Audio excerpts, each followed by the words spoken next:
Will it be Dancer Charles or Brandon King? Ruston Chase or Shimran Hetmaya? Akil Hussain or Buddha Kishmoti? These are some of the challenging decisions that Darren Sammy will have to make leading up to the second T20 against England. West Indies face a must-win situation in order to keep the series alive.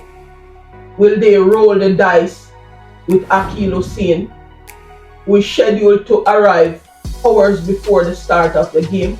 Or will they continue with Buddha Kishmoti, who would have stemmed the flow of runs in that first T20 international, with match figures of none for 21 from his 4 overs?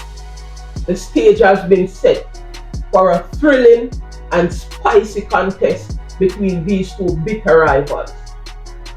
Will West Indies come out on top, or will England continue to dominate as they have done in this tour so far? Welcome one and all to Gameyaaad TV. Thank you for joining us. Please do not touch that dial. We will be right back.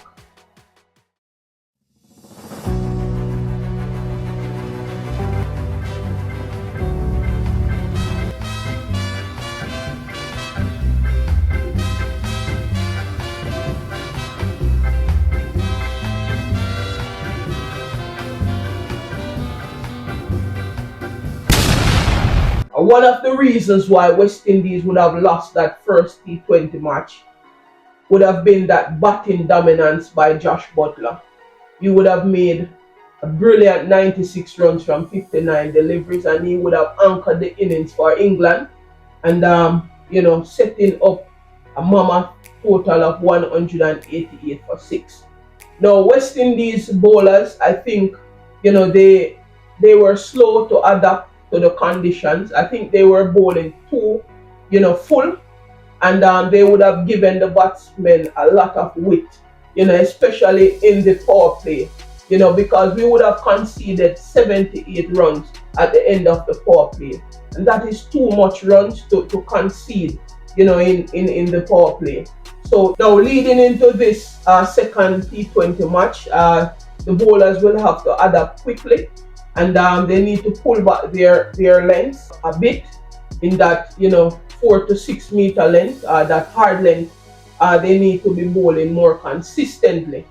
Now, even though Buddha Kishmoti did not take any wicket, but he was one of the bowlers who would have done very well in that first T20 match, and that is one of the reasons why Darren Sammy will have a tough decision to make this morning leading into the second T20 game, because Akil Hussain, who normally bowl at the top for us, he will be available for this match, and that we would have gone into the first game with only one seam bowler. We would have used the all-rounders along with Buddha Kishmoti. So Darren Sammy has a tough decision to make, whether or not to include both left arm spinners, or to include Akil Hussain, and to remove Buddha Kishmoti. But as I said, Buddha Kishmoti would have been coming on the back, of a really good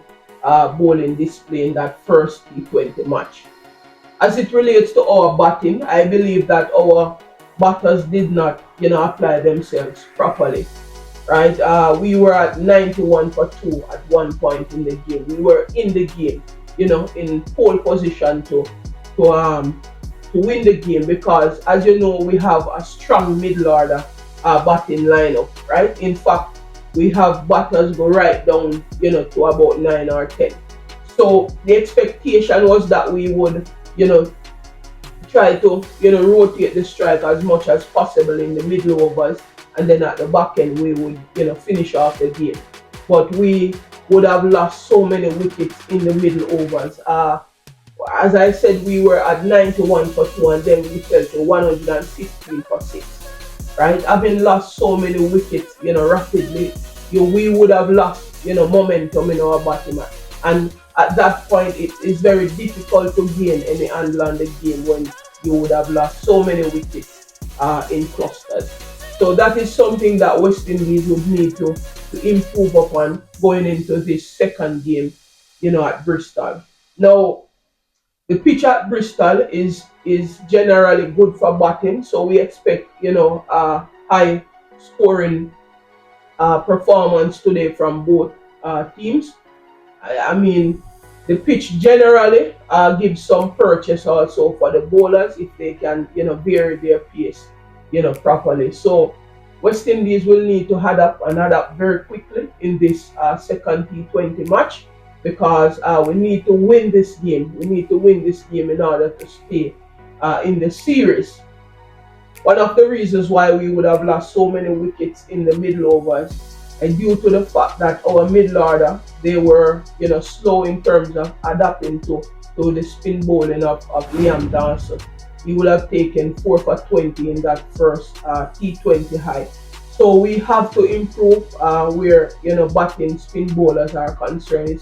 It's a sore point for the West Indies over the years, right? We generally do not do well with spinners, and they have Liam Dawson and also Adil Rashid in their bowling lineup. So that's something that we need to improve upon going into this second T20 international.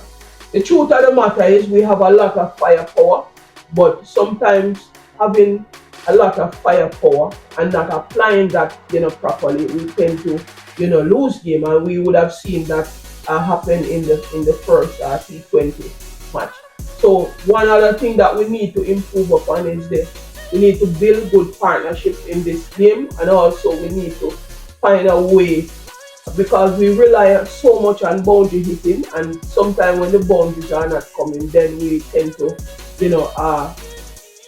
and we would have seen that in the first game with Rustan Chase and Andre Russell in that short partnership that they had there. It was the boundaries were not coming, and we find it hard to rotate the strike. So that's something that we need to improve upon going into the second game. Now, our bowlers need to disrupt the rhythm of the English batters from early, right? And that is the reason why I keep stressing the point that we need to set the right tone at the top.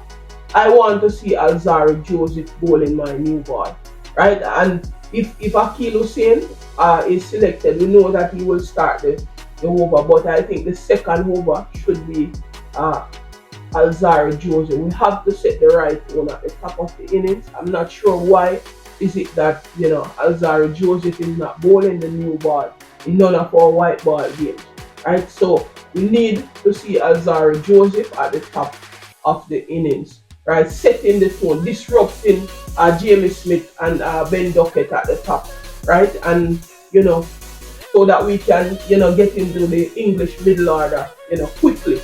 So that is something that we need to improve upon as well. We need to pull back our length a bit in this game, and our bowlers need to adapt to conditions very, very well. We have to look on the the larger side of the wicket, and to strategize to allow the batters to hit on that bigger side of the wicket rather than just bowling and getting hit to the boundaries, as we would have seen in the first T20 in that power play, having conceded 78 runs in the power play. That's unacceptable at this level, and so I expect the boys to be much better in this game, and I expect for them to win this game convincingly and to set up a third match thriller in the third T20 high. So this is where I will leave it for now. Thank you so much for watching, and please enjoy the rest of the day. Pleasant viewing. God bless.